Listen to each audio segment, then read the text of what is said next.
2023ರಿಂದ 2024 ಈ ಮಧ್ಯದಲ್ಲಿ ಕರ್ನಾಟಕದಲ್ಲಿ 33,000 ಹದಿಹರೆಯದ ಹೆಣ್ಣು ಮಕ್ಕಳು ಗರ್ಭ ಧರಿಸುವುದಾಗಿ ವರದಿಯಾಗಿದೆ. ಪೋಕ್ಸೋ ಕಾಯ್ದೆಯ ಬಗ್ಗೆ ಜಾಗೃತಿ ಮೂಡಿಸುವ ನಿಟ್ಟಿನಲ್ಲಿ ಹೆಲ್ತ್ ಕೇರ್ ಆರೋಗ್ಯ ಪೂರೈಕೆದಾರರು ಅಪ್ರಾಪ್ತ ವಯಸ್ಸಿನ ಗರ್ಭಧಾರಣೆಯ ವರದಿಯನ್ನು ಕಡ್ಡಾಯಗೊಳಿಸುತ್ತದೆ. ಇದು ಅವರ ಜೀವನದ ಆರಂಭದಲ್ಲಿ ಅಪಾಯಕಾರಿ ನಡವಳಿಕೆಗಳಿಗೆ ಕಾರಣವಾಗುತ್ತಿದೆ. ಕಳೆದ 3 ವರ್ಷಗಳಲ್ಲಿ ಕರ್ನಾಟಕವು ಒಂದು ಅಚ್ಚರಿಯ ಬೆಳವಣಿಗೆಗೆ ಕಾರಣವಾಗಿದೆ. ಅದೇನು ಅಂತೀರಾ? ಈ ಸ್ಟೋರಿ ನೋಡಿ. 2023ರಿಂದ 2024 ಈ ಮಧ್ಯದಲ್ಲಿ ಕರ್ನಾಟಕದಲ್ಲಿ 33,000 ಹದಿಹರೆಯದ ಹೆಣ್ಣು ಮಕ್ಕಳು ಗರ್ಭ ಧರಿಸುವುದಾಗಿ ವರದಿಯಾಗಿದೆ. ಅದರಲ್ಲಿ ವರದಿಯೊಂದರ ಪ್ರಕಾರ 33,621 ಟೀನೇಜ್ ಗರ್ಲ್ಸ್ ಗರ್ಭಧಾರಣೆಯಾಗಿರುವುದಾಗಿ ಶಾಕಿಂಗ್ ಸುದ್ದಿಯೊಂದು ಬೆಳಕಿಗೆ ಬಂದಿದೆ.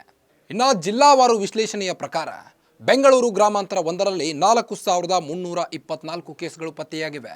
ಉಳಿದಂತೆ ವಿಜಯನಗರದಲ್ಲಿ 2,468, ಬಳ್ಳಾರಿ 2,283, ಬೆಳಗಾವಿ 2,224, ಮೈಸೂರು 1,930 ಪ್ರಕರಣಗಳು ದಾಖಲಾಗಿವೆ. ಪೋಕ್ಸೋ ಕಾಯ್ದೆಯ ಬಗ್ಗೆ ಜಾಗೃತಿ ಮೂಡಿಸುವ ನಿಟ್ಟಿನಲ್ಲಿ ಹೆಲ್ತ್ ಕೇರ್ ಆರೋಗ್ಯ ಪೂರೈಕೆದಾರರು ಅಪ್ರಾಪ್ತ ವಯಸ್ಸಿನ ಗರ್ಭಧಾರಣೆಯ ವರದಿಯನ್ನು ಕಡ್ಡಾಯಗೊಳಿಸುತ್ತದೆ.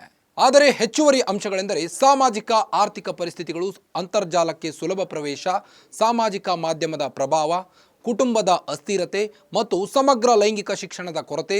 ಇಂತಹ ಪ್ರವೃತ್ತಿಗಳು ರಾಜ್ಯದಲ್ಲಿ ಹೆಚ್ಚಾಗುತ್ತಿರುವುದೇ ಇದಕ್ಕೆಲ್ಲ ಕಾರಣ ಎಂದು ತಿಳಿದು ಬಂದಿದೆ. ಕರ್ನಾಟಕ ರಾಜ್ಯ ಮಕ್ಕಳ ಹಕ್ಕುಗಳ ರಕ್ಷಣಾ ಆಯೋಗದ ಅಧ್ಯಕ್ಷರಾದ ನಾಗನಗೌಡ ಅವರು ಈ ಬಗ್ಗೆ ಮಾತನಾಡಿ, ಇತ್ತೀಚಿನ ದಿನಗಳಲ್ಲಿ ಹದಿಹರೆಯದವರು ಸಾಮಾಜಿಕ ಜಾಲತಾಣಕ್ಕೆ ತುಂಬಾನೇ ಎಡಿಕ್ಟ್ ಆಗುತ್ತಿದ್ದಾರೆ.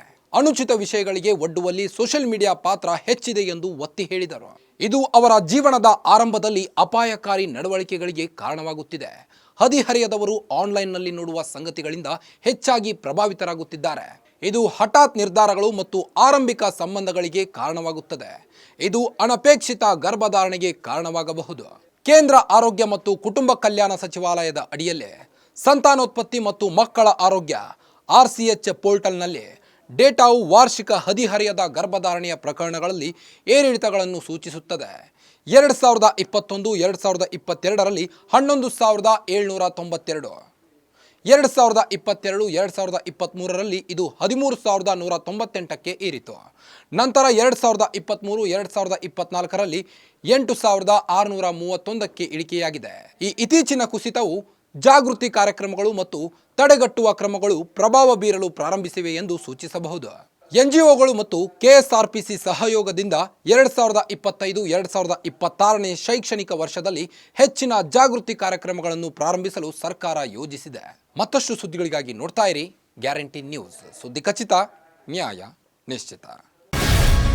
ಗ್ಯಾರಂಟಿ ನ್ಯೂಸ್, ಸುದ್ದಿ ಖಚಿತ, ನ್ಯಾಯ ನಿಶ್ಚಿತ.